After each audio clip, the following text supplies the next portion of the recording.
Pauwi na, tapos na ng 3 days. Ayan, magulo yung kwarto namin. Ayan, ready to go. Uwi na kami. Uwi na. Ayan.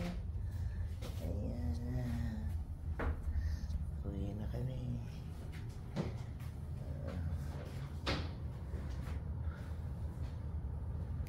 Uwian na.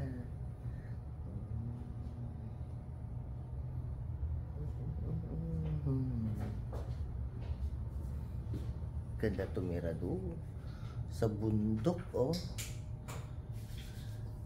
Ganda. Uwi na. Ayan ang